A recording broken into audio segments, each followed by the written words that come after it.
Hey guys, Master Xeon here with another Blender time-lapse narration. And on this one I'm going to go over a process of how I modeled this Mech comprised up of these parts and the process of how I built this entire creation in one sitting through kitbashing. So without further ado, let's go ahead and begin. And just to give you an idea of what the end result looks like. This was the final image after some compositing and a raw render, of course, but the end result is definitely much more to my liking, especially compared to my previous attempt, which was this. So without further ado, let's go ahead and get into Blender. Alright, so getting in here and beginning. So of course the video is sped up to 300%, and the first thing I do is always turn on my show keys. And while the model seems daunting, I'm pretty much just kit bashing it out of just geometric shapes that I'm just looking at on the internet that I find appealing. So with all of my modeling videos, I focus heavily on extruding and scaling using Alt-S. I also implement quite a bit of beveling and using complex mirror modifiers. So I use a mirror to mirror the foot, and then in a moment I'll make a empty that'll be used as a proxy for the rest of it. So the goal here was mainly to build a robot and do it without doing a whole lot of concepting and experimentation beforehand. So I did practice quite a few times on this before finally making this one, and this one I think was probably the most pleasing.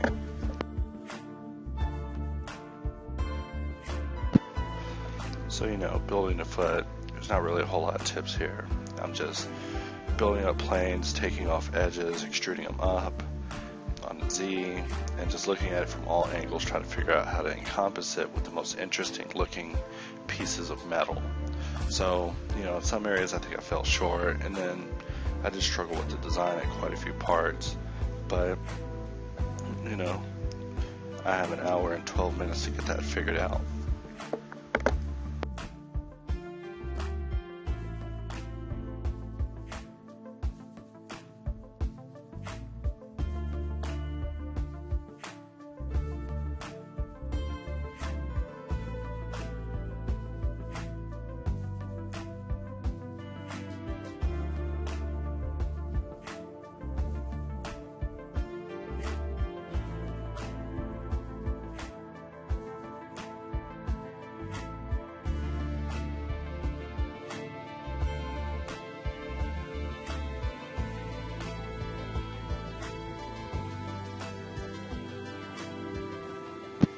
There we go, I need to start some music.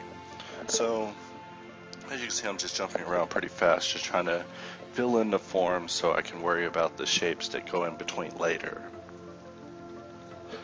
But, similar to a lot of the workflows that I see in ZBrush, the goal is to establish the form and then using a combination of kit bashing of more complex parts to fill in the blanks. I didn't even get to the part where I got to use curves as the hoses, but there's always a part two.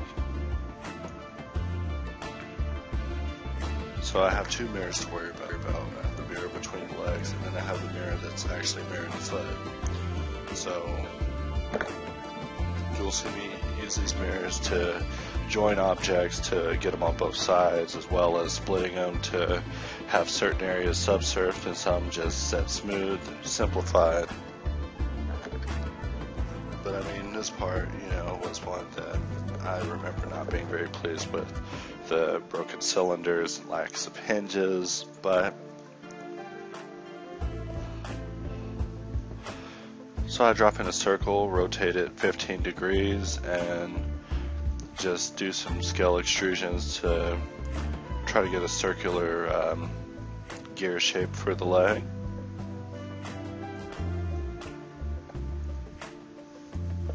So if you press S, you can scale, and if you hold Shift and press X, you can constrain it to scale on the X, so you'll see me use that quite a bit.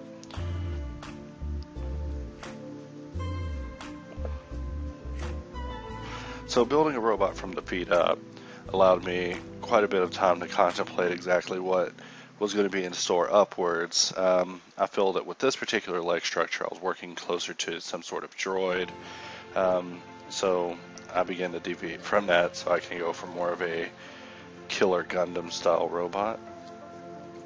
Put hose connectors that'll never be used. But at least he has 3 charging ports. And filling in the faces, merging, you know, the typical shortcuts, FF, Alt, M.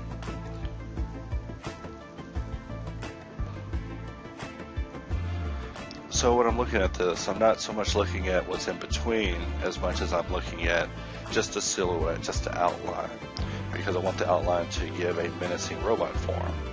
And so you'll see me work a lot with the exterior edges, and also use a proportional editing tool a lot. It's important to understand that with proportional editing you have the connected mode and you have the regular proportional editing mode.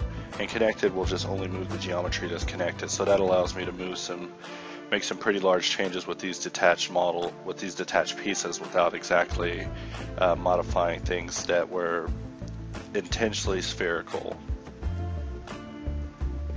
Like right here. However, a little experimentation is always good. So I try just swerving some of these circular pieces up to try to get a more oblong shape, but it doesn't work out.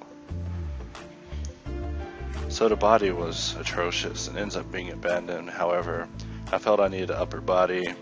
I actually think I may have forgot to record the modeling of it, but as you can see, it looks like a plane that I just dragged around. Sorry about that.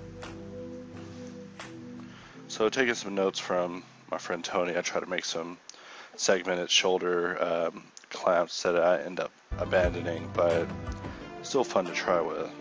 Like I said, the whole process I'm experimenting, because in Blender I've made many robots, but not any that I'm completely proud with.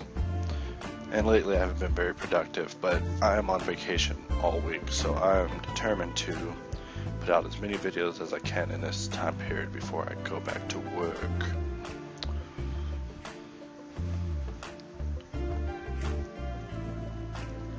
The key to my workflow also is, keeping on that 3D cursor and how I move it around, snap it, and use it to just drop objects in.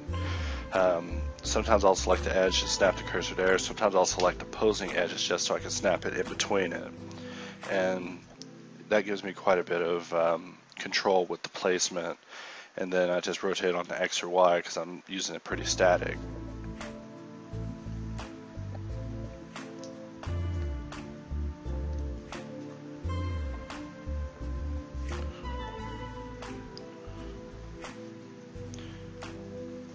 And just some pseudo shoulders just to hold it over for now that do not last.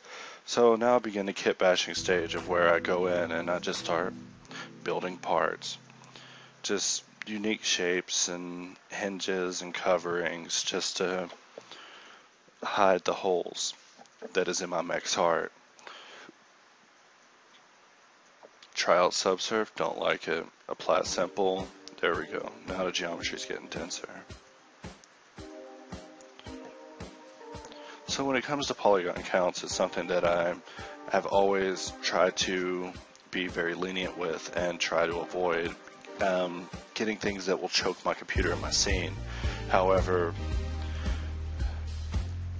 you just gotta get in there and add some verts really if you want to get some detail in these scenes. And this is something that I still have a hard time with because my goal is to try to make everything as low poly as possible due to the way that my workflow has been always. But I am steadily adjusting it, and even now I'm also learning other software in addition to Blender to become more well-rounded with 3D, or just to get a real job that's in 3D because Blender may not be happening anytime soon. But not to say that there's not ways that you can make money with Blender. So I'm just extruding in circular shapes, filling in the faces. The F2 really has changed my workflow and made Blender the preferable modeling package, hands down, compared to any other application. Its shortcut keys and quick maneuvering and easy to rotate view, as well as a numerical camera changing system, just makes Blender the optimal choice. And I say that as a person that is dabbling now in almost every program. But, you know, back to the video. So I'm just dropping these pieces in. However, I do want to take care and make sure that I keep one on layer 2 just in case I need to recall these same pieces later on for pattern integrity. So I'm just making shapes. I'm just thinking of shapes and bevels and indents. That's it. However, even though my end-gun prone workflow is probably not the most optimal, I don't care. I can turn it to quads if I need to. If I'm going to take it further, I can do that. So with this model, I decided that instead of just taking this to the bank, I should make variants. So after I straighten this part back up,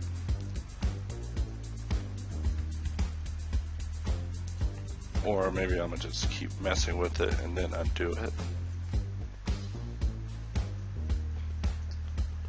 And so by setting smooth on it, I saw that I could make some pretty interesting varieties here. So I decided to make a second one and of course close it up and give it a happy ending with quads. Maybe.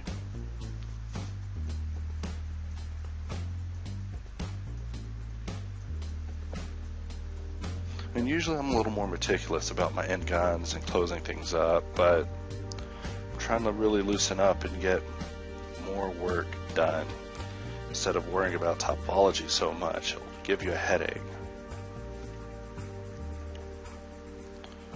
And more extrusions, more objects just being dropped in with Shift A, of course. And of course credential loops to harden up some of the rings and just make it catch the specularity in the render a little bit better. However, these pieces are rather small, so I need to make some arm coverings. And so that's what I think I go for here.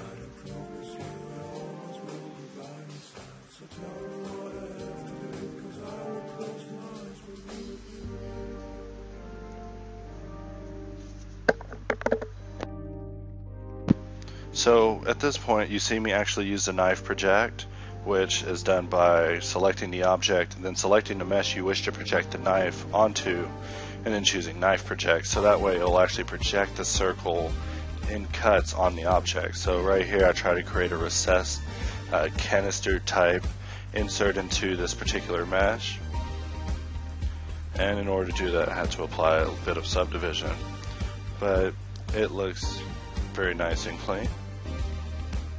So I was overall pleased with this.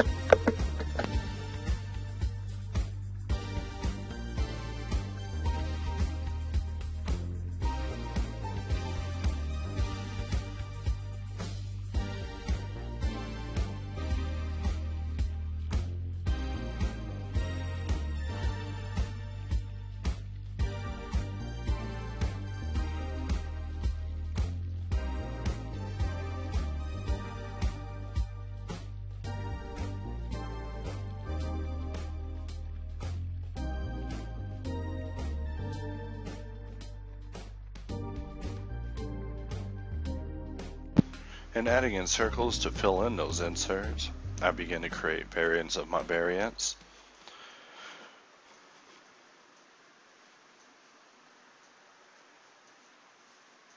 And I plan on coming back in another video and actually just making a quick rig for it, an animation, just to, you know, really take this model to the bank. And so I create another variant, and I will just throw it in there. However, now in retrospect, I see I should have taken that circle, joined it, portional edited, scaled it, and I would have been able to get a really funky shape. But I might come back and do that. Just maybe. So by attaching these circles, I'm able to, add more visual interest to this.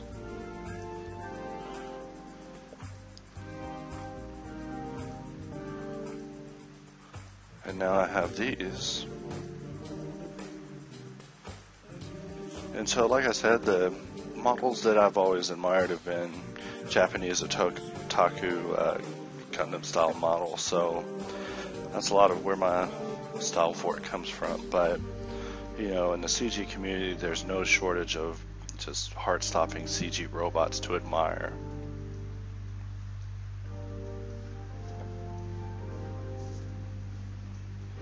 And by using the power of the mirror, I'm able to just attach all these sub-D pieces to a separate object that also has sub-D that will unify.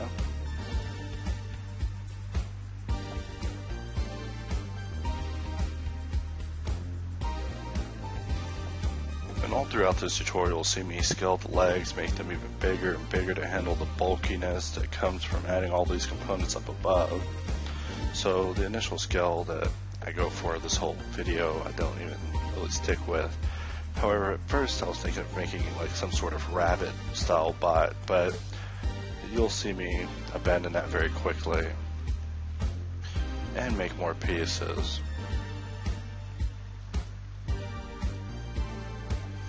I'll quad when I can, except for there, where I'll then quad it and create an exterior extrude. And of course, gotta add a circular hole insert somewhere in here.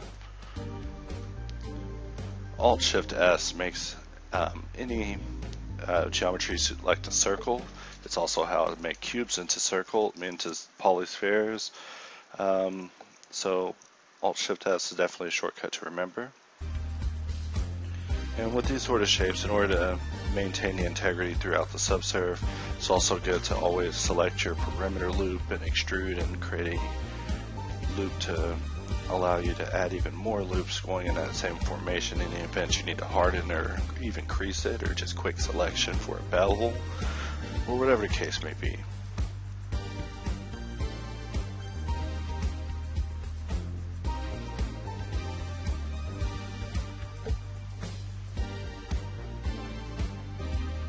And this part I wasn't completely pleased with, however I did still find a use for it.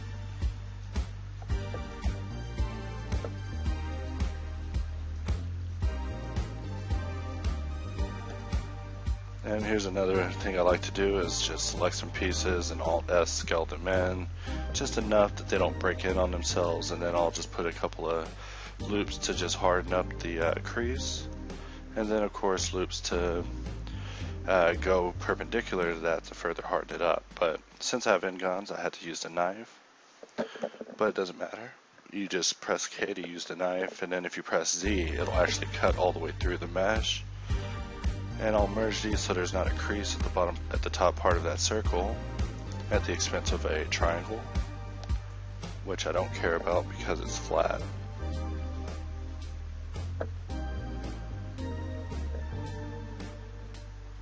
And I might as well just add a bolt just in case I do decide to spam this part throughout it. Set smooth and flip it. Anytime you use Alt F to fill the faces, you'll more than likely have to flip the normals if you're going to set smooth in order to get the normals to face the right direction. So the back is largely neglected throughout this model, and that's something that I will deal with and confront, something that I tend to ignore. Even on my car video, I noticed in retrospect that I just didn't work on the back as much as I probably should have. I should make a car just as interesting to look at from the back as it should be from the front. And the same goes for a robot. You want him to look awesome walking away, just as awesome as he does walking up.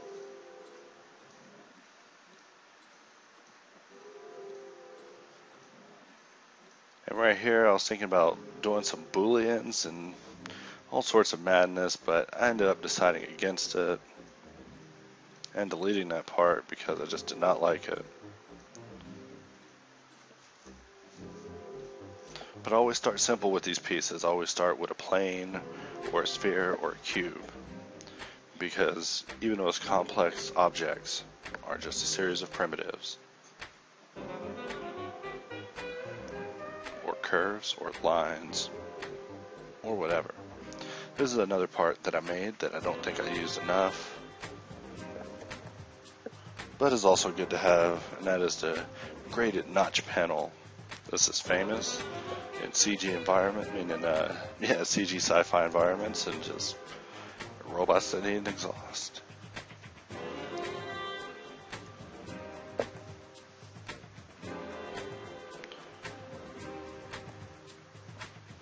So with removing the doubles, I had the threshold too high, so it wasn't too good for me, but I quickly undid it and just turned that down. But you probably didn't see that because the video is just too dang fast. But here I take a break and now I'm back. So I make a polysphere, cut off the bottom half, flatten these two so I can go into face mode, select these two loops, and just extrude them in, bring it down.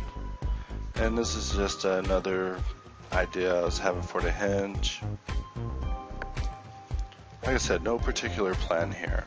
So that's another reason why the result is something I feel pleased with.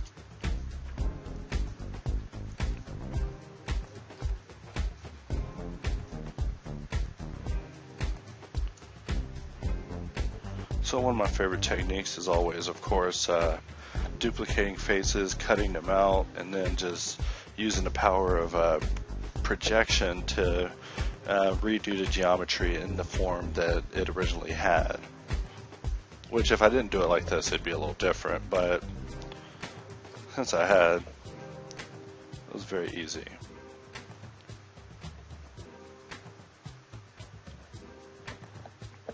This is another form that I could have played with the proportions of the edge loops. I'm just scaling them to try to get more. There we go. Now that's a more interesting shape. And if I harden it up, it gives it a nice ring.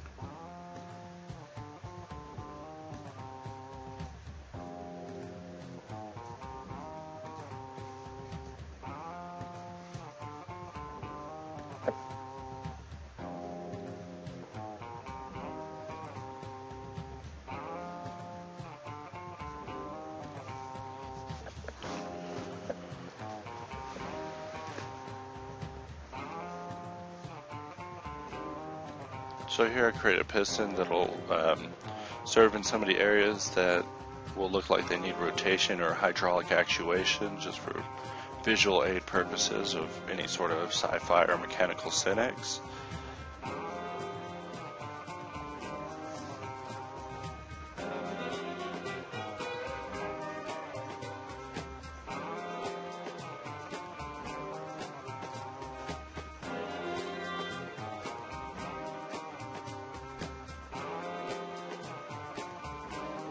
So playing with the scale allows me to turn these into buttons or outputs. It's just different shapes can be gotten through just scaling on local axes, so it's definitely something worth playing with.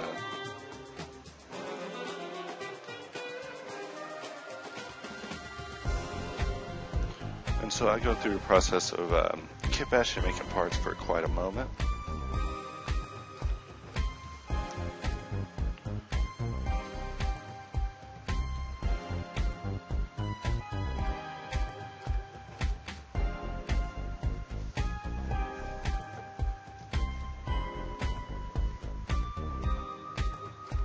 And that object will serve me well. And I even play with it to try to make some like sci-fi style gun, but I end up not using it and leave my character unarmed and without a gun.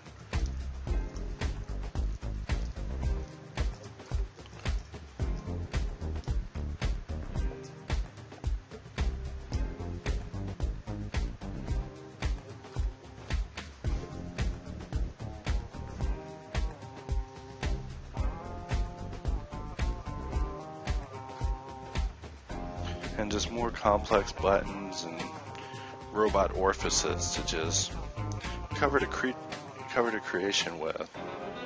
Like I said, my goal here was more of a study of how easily I can put it together.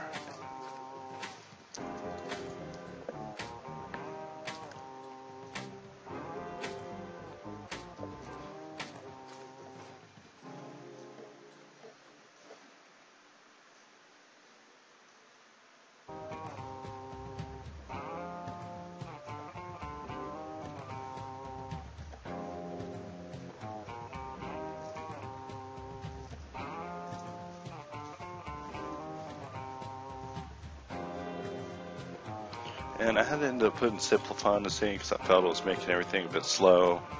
I mean, I don't even think I went through and made sure back face masking was off, but I'm sure I was safe there.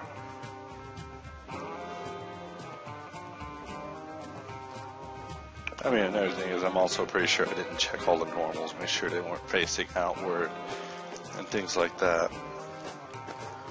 But the more subsurf things I throw on top of this, the more redundant the body looks. And so I'm still watching this video now in retrospect, waiting where I get to throw that body away.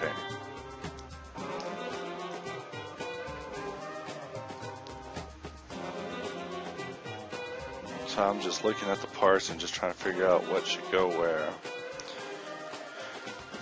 And by not joining anything, I'm able to scale it on the local axes by pressing S and then Z twice, or YY or XX to do it on the local axis.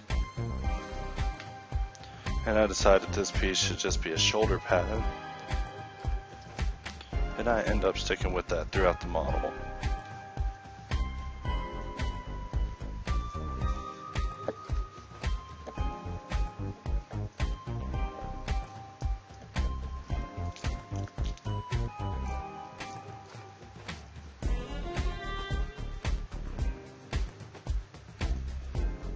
And so first I tried making some modifications to the body, which I think this part I actually keep. So what I did was I applied, I gave them all a group, and then I took these and gave them a group of 0.5. So that way when I use the solidify with the vertex group, it only gives half the thickness to every other edge loop. So that's a good way to quickly rip up the solidify modifier. In fact, you can get quite a bit of interesting effects just playing with the weight groups and the solidify.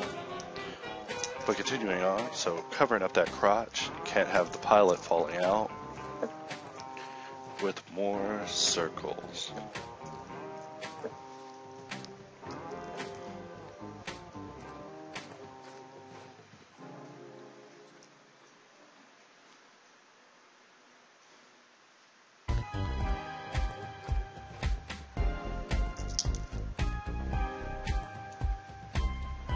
And for a video that's only halfway through,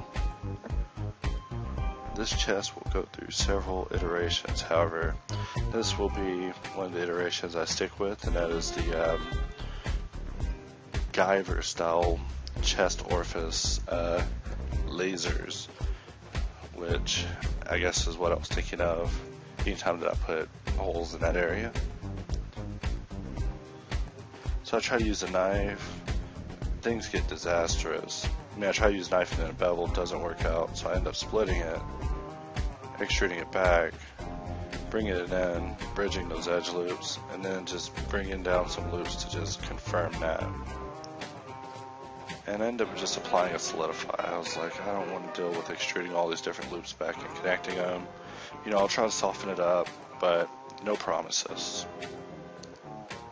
In fact, let me just leave that alone and bring it out, steadily covering up and bringing things up to level 2.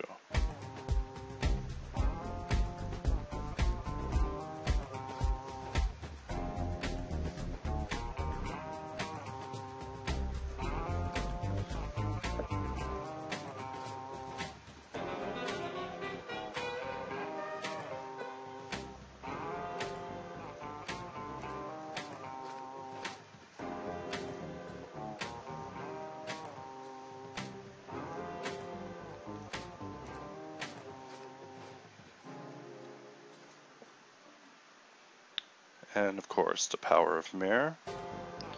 And I bring these back because I decided I wanted to fill it in with more interesting things like this, that I'll move to layer 1 and insert there.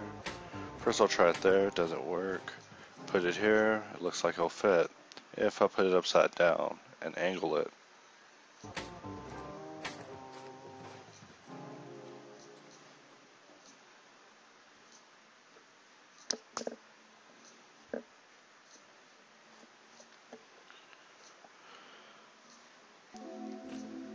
and more shapes to build.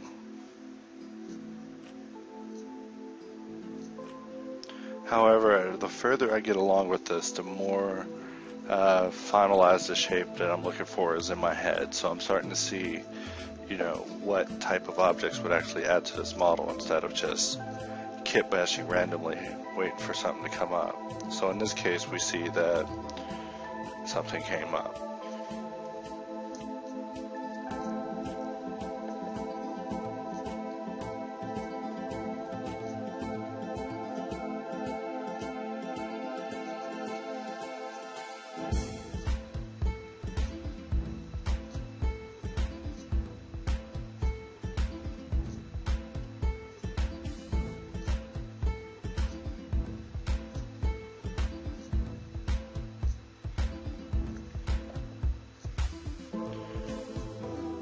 And with all this stuff, they're just extrusions, Alt-S scalings, and just credential loops being added to just harden up the detail.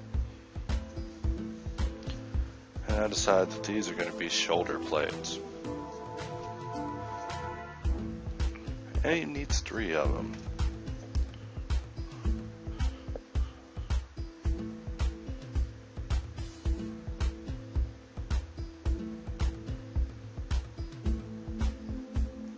First, I need to apply each of their mirror modifiers before joining them to another mesh, but now they're on the other side, and my robot is coming together. So through proportional editing, I'm able to play with the shape and just get more interesting shapes here. However, I, for some reason, choose to go back to something boring. And I throw in my plane, and I decide that now I want to see what it looks like rendered. On the CPU, it's slow. On the GPU, it's great. I bring in a camera and I just start to set up my angle.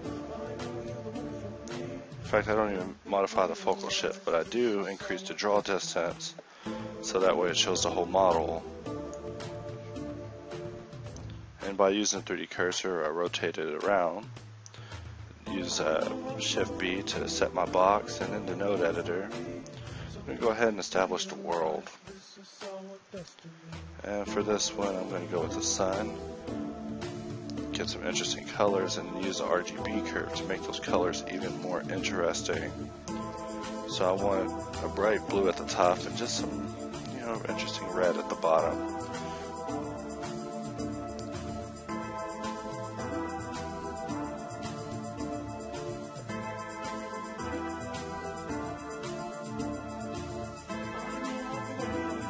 So now I make the material.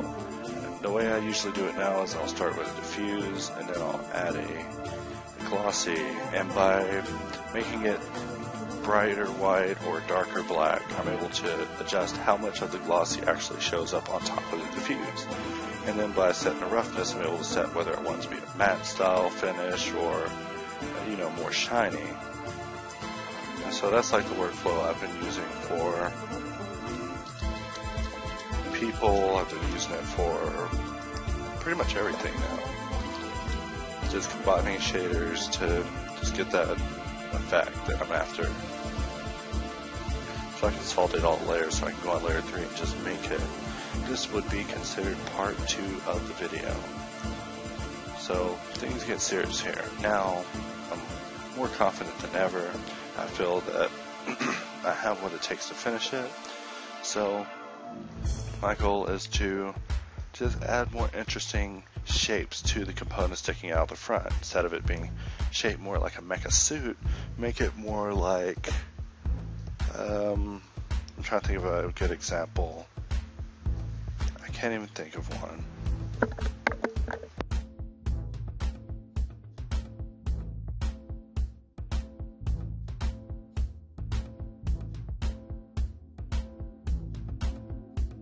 I got it. So, in Gundam, the enemy mechs that they have, if you ever saw Code Geass, it was the one that the redheaded girl was driving, the Gurren.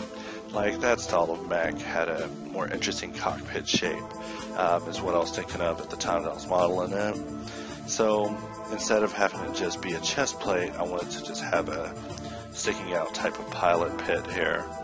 So, probably in the second part I might go through and define this part a little bit more, but just to try to explain a little bit, you know, what my thoughts were going through at this time.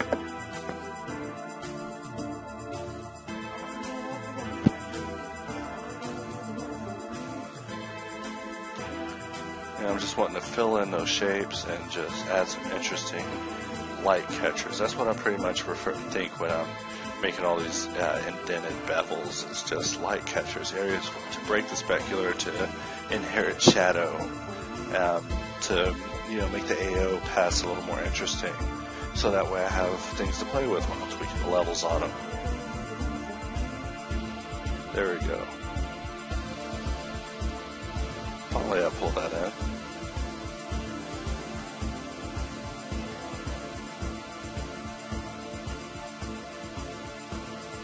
As always, I just jump to another layer and start over and make another object. But it looks like it's kind of hard to narrate these things in retrospect. I'm an unpredictable modeler. But I'm sure after seeing me do the same thing over and over for parts, y'all have a pretty good idea about my workflow now. So there still are a bunch of holes and areas that need to be filled in with metal plates and pieces. And so that's what I'm thinking with all of these pieces that I'm building. And how little work I can actually do for them as well.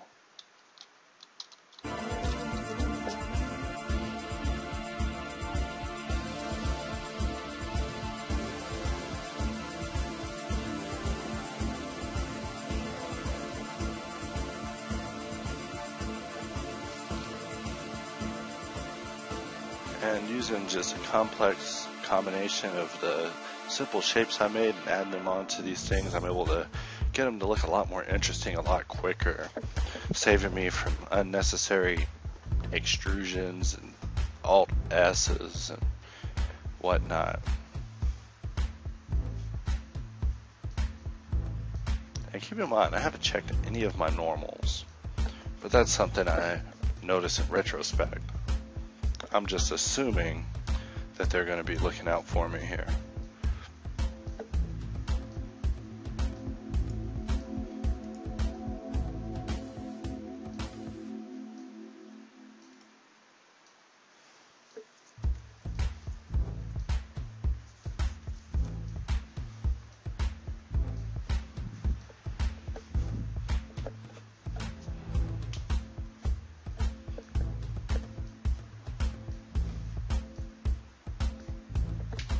And I'm just creating some little hinge covering, because with Gundams they don't really expose the machinery, they just have interesting shapes covering it up. And that's the same kind of modeling psychology that I'm telling myself all throughout this, is that I don't have to expose any of the machinery, I just have to make it interesting and also make it look like it could function. But we'll leave that judgment to the mechanical engineers. And so first thing is to use the shape and cover the knee, because that's an eyesore. But I don't want to cover it too much, just a little bit. And even though the mirror is on the wrong side, I can live with that.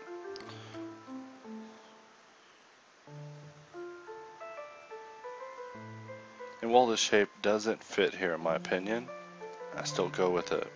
And I'll stick with that for the rest of this video.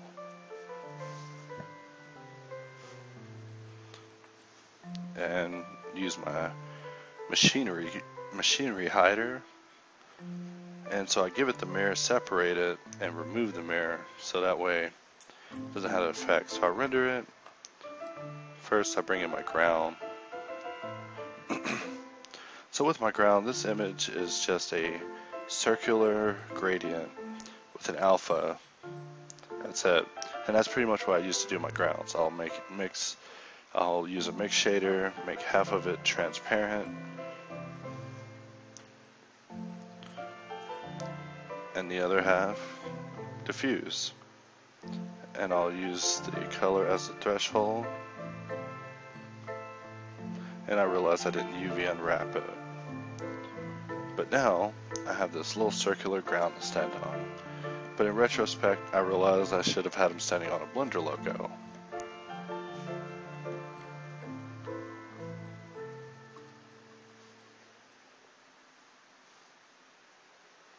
And I'll let it render on for a minute to just take in what I'm seeing here, to just think about where am I go with this.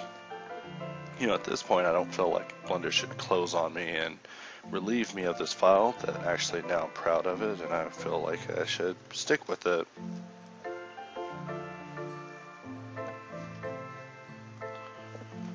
But still more work to be done, can't be stuck admiring it. However, I can say I almost ended this video without doing any kind of material work or texturing, and was just going to call it a day at just a modeling, but realized that that would be cutting y'all the viewers short and me short of making a video that maybe y'all will enjoy. And so bringing in more shapes and connecting them at the mirror so that way I have their extendability under my control. Like I said, all I'm thinking about is how exactly am I going to cover up this piece and this piece using these pieces. So that means I'm going to have little extrusions and areas sticking out to just give it a little added bonus in its covering. Like right here, these little handles sticking out, who knows what its purpose could actually be. But for me, its purpose is covering up whatever I end up covering it up with, to just add more mystery and wonder to what's under this robot's kilt.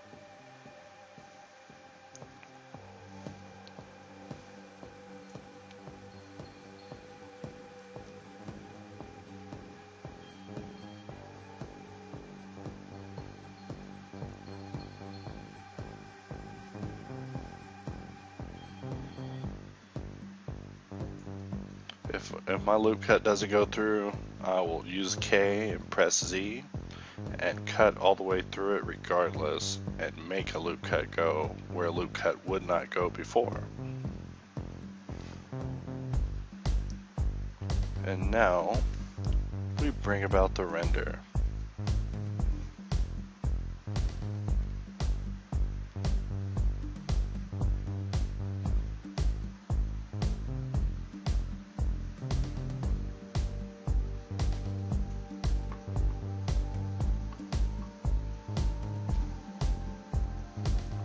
So now I stated y'all might be at the real halfway point of this video.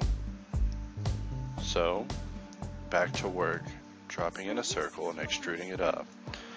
Scaling them in, bringing them down sharply, beveling the edges, filling the faces. Still just gotta fill in all those holes exposed by this robot.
So I created these shapes to form the rockets, and now I'm creating some coverings for them that I'll break up to not be so uniform. So I just use V and just drag them around, off center them, and I'll put a solidify.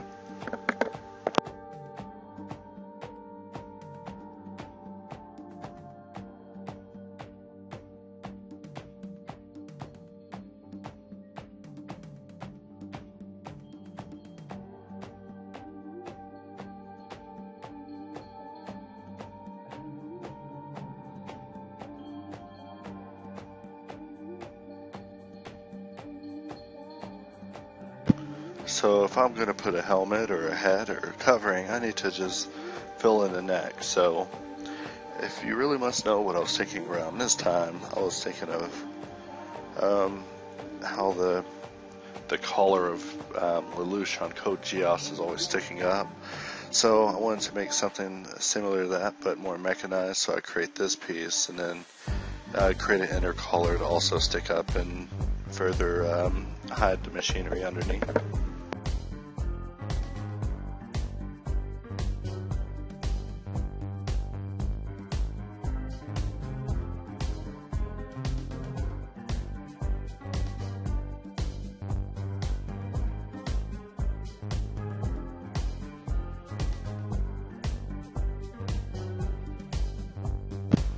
But as you can see, even though the mechanics haven't really been explored wholly,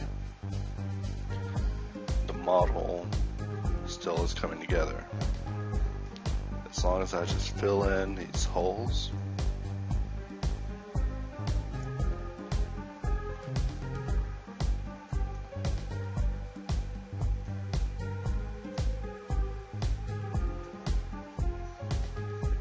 And I decided to just take this advantage of seeing that face and make it into an intake vent. And with credential loops to back that up, it's nothing to just rotate another one up to have a numerical, sequential numerical pattern here of just sets of 2s for things. Except for the shoulder pads, those are in 3s.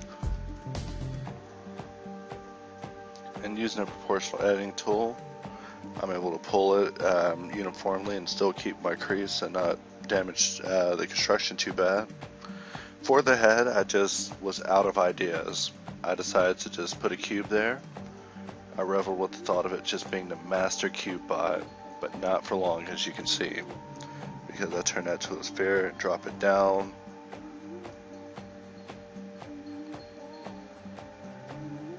With the thought of maybe I'll add a floating brain later.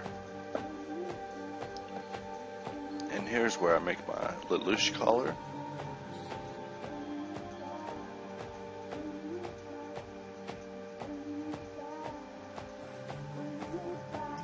And I think this particular item I added specifically to aid with my silhouette.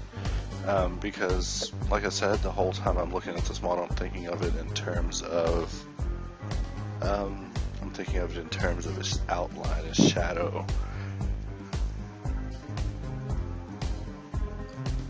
Primarily, I'm also thinking about the stuff on the inside.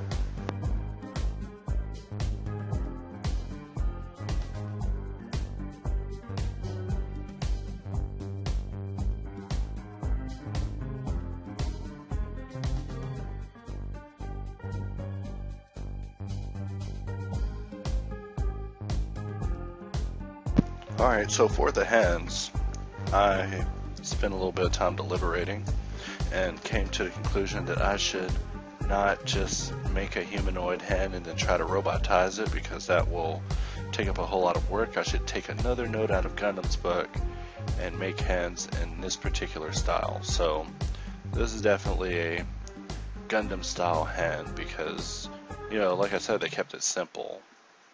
And so when it comes to mech modeling, there's definitely things you can learn from them.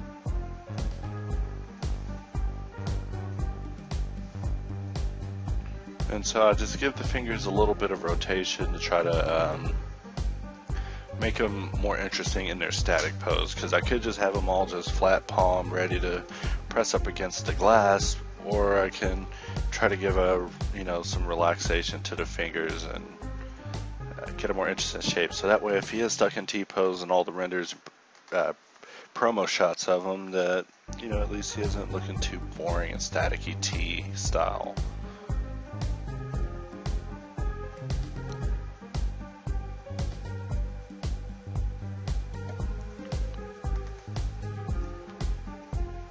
And so we're definitely moving along here with this hand.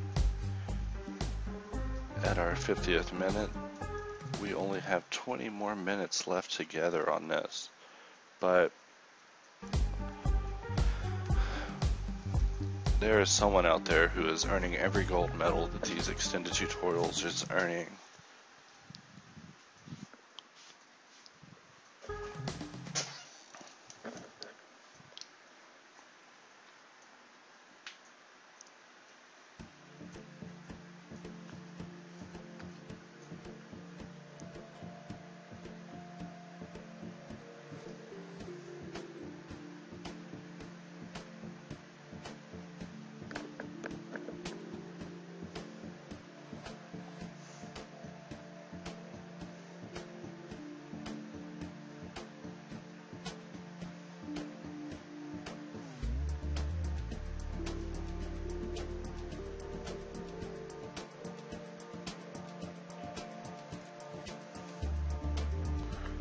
And that's probably my most complex piece that I use. And without a lower arm to attach it to, so in this version of Blender I don't have mirror with Control M. Once again, my friend, the mirror is gone. It'll be back in the next update I get, but in this one, Control M wasn't able to mirror. So in the end I had to just SX -1 and then flip the normals in order to scale it on the X. And so now I drop in the hand, mirror it, and then separate it, give it its own origin back so I can rotate it. And my first thought was to put these little clamps on it, but as you'll see, that's something that I end up going back over and changing. But this is where part 2 comes to a close. So watch me end it with a render.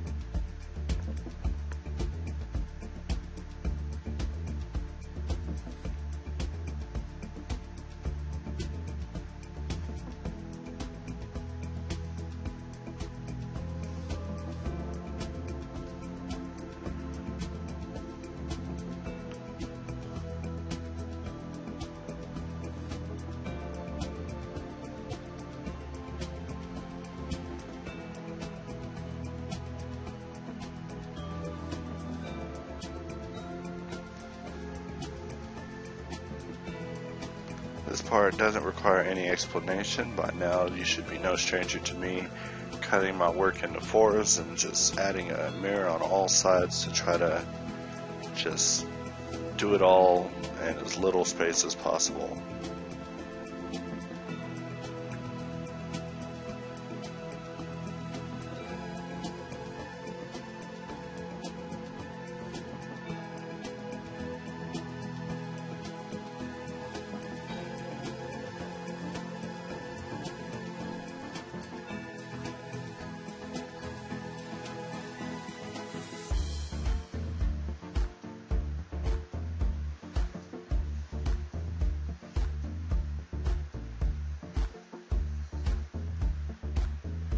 So here's me attempting to make a lower arm cover, which at first I tried to go for just blocking this whole thing just in, but realized that that's just too easy, and so I'm going to have to cut inside of it and expose it.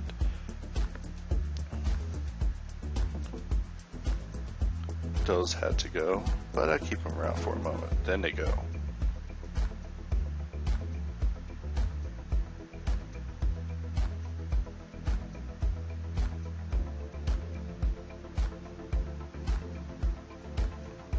So at this point, I take a nice test render after a little proportional editing to try to make them look less gorilla armed.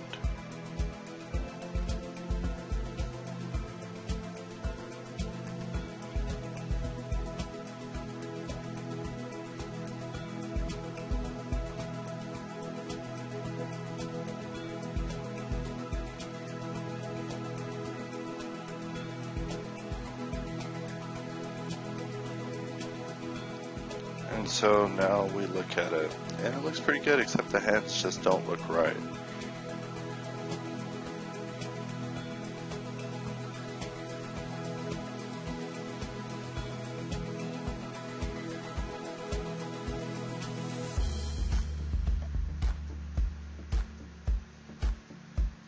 And here's where I throw in a bevel in order to be able to just split it up. Add a solidify to avoid having to deal with that inside extrude hole closure noise.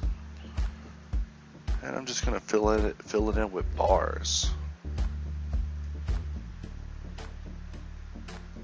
Go on top view and orient them a little better.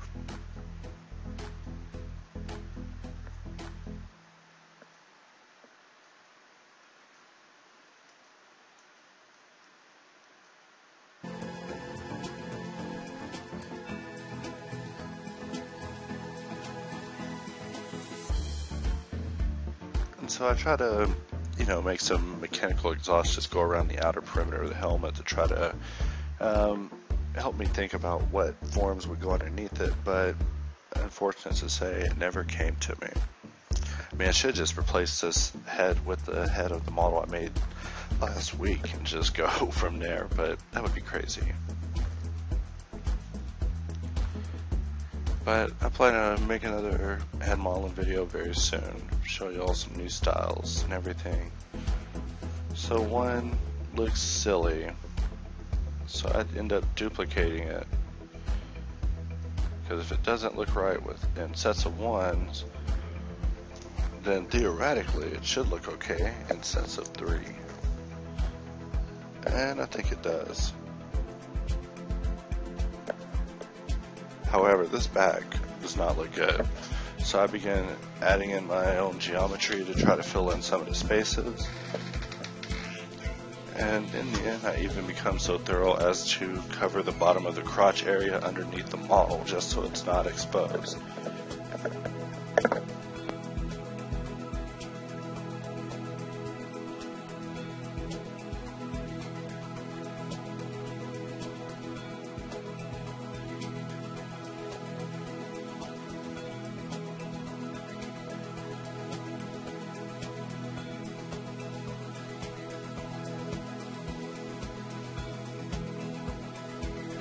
So this shape was immediately abandoned. Too easy to just cover the back like that. This part, functionally, even to me, just could not work. And it's gone, just like that. Those are the type of cop-outs you just can't take. So I'm trying to think about it, maybe the pilot's in the back and he should have some sort of escape pod. But you just can't put a big circle in the back like that. So I'm going to have to harden it up and try to follow the structural shape rhythms that I have here. So that's what I'm thinking at this time. So that means, a lot of flattens, a lot of creasing, and most definitely gotta make the back look appealing. Can't be hiding my backs anymore.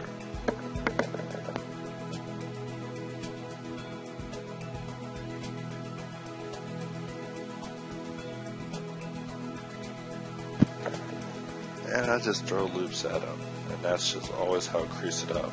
And then I'll take the ones close to it and GG slide them. So these two parts have been chosen to help me with the back. So how to throw them in there without necessarily spamming them or overusing them.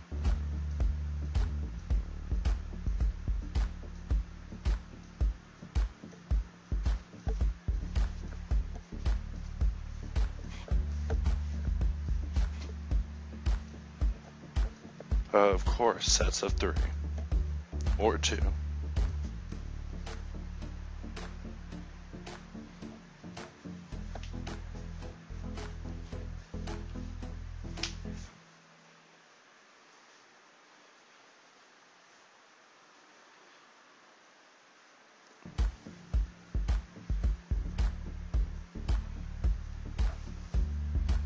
And so with that, the back is adequately covered.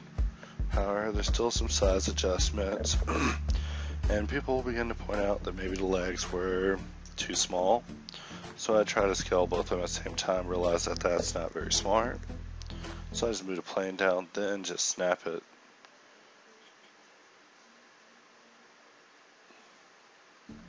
And the good thing about this is I'm able to scale the legs independently of the body and just get the proportions right, the shapes right, even rearrange it and build a completely different robot or a variant of the same robot or a different style or an opponent or a friend. And that is why you want a Kitbash. If you can't think of any other way to go about making it, at least. So I decided to go for some larger hands, you know, hands capable of killing aliens.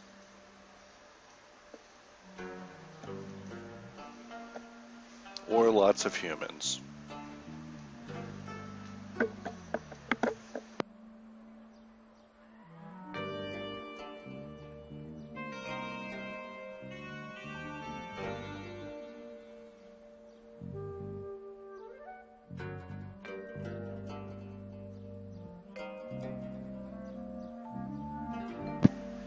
So some of the last changes I make here just in just final shapes. Let's see, I got a lot of emails. Alright, sorry. And of course filling in some of these last holes. Like right here I felt I need a ball bearing or some sort of ball joint.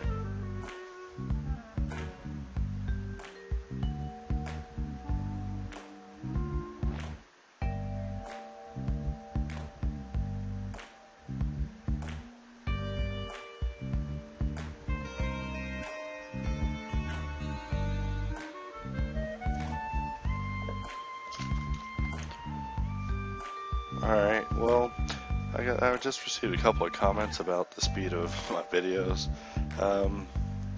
You know, if y'all really want, I can upload these at regular speed, unnarrated, but they do get kind of long, and now I'm trying to get more done in a video without it taking such a long time. You know, no 10-part videos take up your whole time. I mean, I had been pretty excited about Blender Cookie's Piero series, and I finally get around to watching it to find it's 40 parts. Not to say that that's a bad thing, but damn, 40 parts. 45-minute parts, or maybe 30, or maybe 15 on some of them, but still, it's kind of a long time to watch a tutorial, don't you think? Sometimes I just get excited and want to get in there and create it. I mean, before the video even came out, I'd already tried to make like 4 or 5 birds and to just see what techniques he would possibly use. But still an interesting video. And so I even duplicate the crotch pattern and try to use it other places in the model to just fill it in. Maybe even go for more of a samurai robot type of look.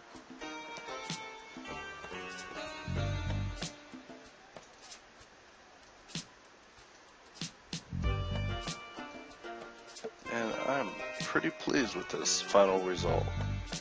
Even though the face area is not defined. Usually face is all I focus on with models.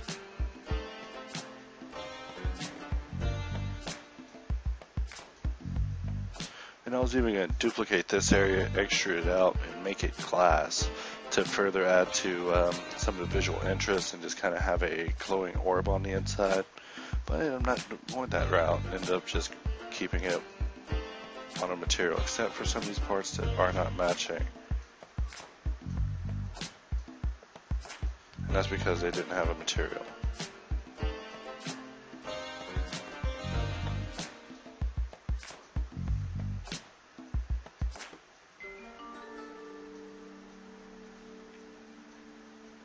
So I'll play with the bevel to try to add some interest to some areas. Just in the end, ends up not working out, so I create a duplicate of my first material, which is matte A, and I create another one, matte B. They're both exactly the same, but on one I changed the viewport color to be different, so that way I could just see it, see the color scheme and how it was matching up just in the meantime. But in the end, I end up giving it a completely different color, and it sets the model out. Now, I don't go over any of the compositing in this, however, at the end I do show you all just kind of the noodle system that I went through. I use pretty much the same techniques that I always use in my compositing videos. In fact, Pippington, if you're watching, same video, same techniques I was showing you the other day with taking the Sobel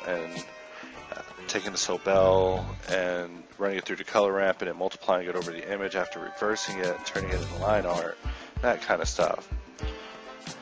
So I'm just, selecting select edges and trying to hide them so I can select pieces and make them gray. Want some of these rings to really be interesting. However, I now see in retrospect, maybe I should have went for more plastic material for these alternate pieces. But due to my looping, I'm able to just alt-click loops and just select entire rows and just set them black. Because once they go black, it won't go back. It won't go back to that. It might go to some other color, but these are my material indexes.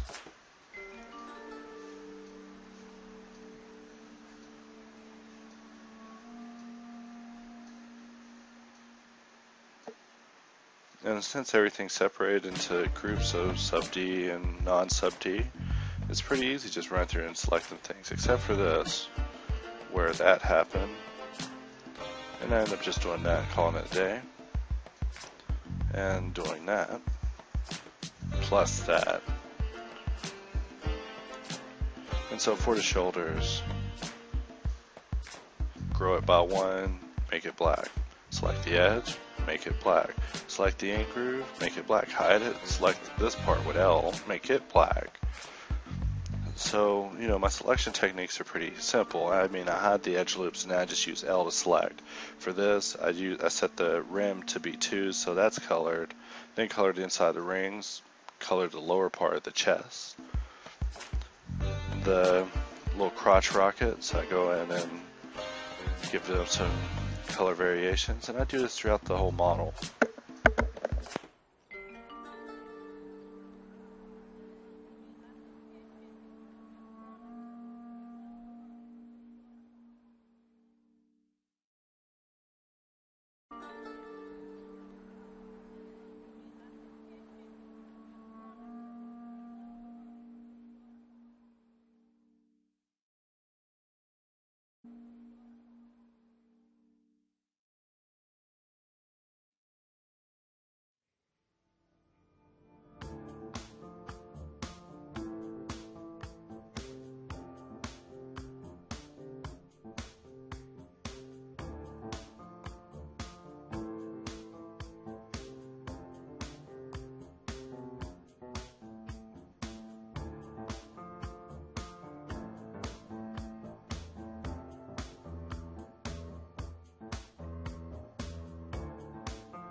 And I thought at this point it was starting to get kind of a stripe, like a tiger stripe, zebra stripe kind of pattern going. But in the end, I try a couple of different color combinations, but I end up going with my favorite blender orange as the final outcome, despite what you're seeing here in the viewport. So I'm going to change that color to reddish orange, and it comes out pink, which I thought was cool. It was like a love bot.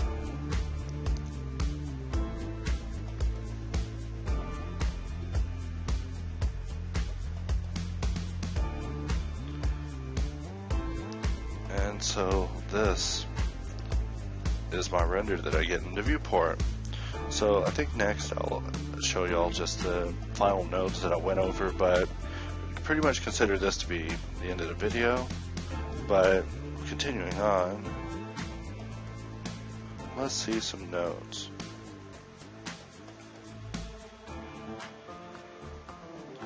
After this grinds for a minute, of course.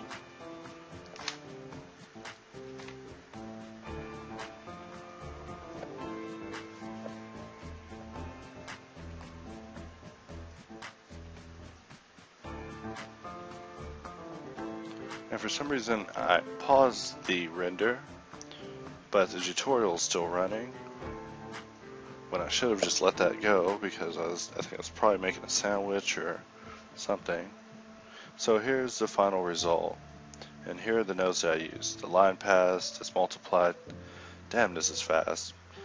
Alright, so I took the shadow, multiplied it, and then used the normal pass to kind of relight it from the rim. And here you see me add a glare and lower the mix, raise the mix to 1, which shows only the result.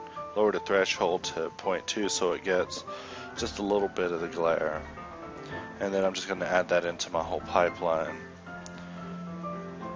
And so this is the finished result. And thank you for watching.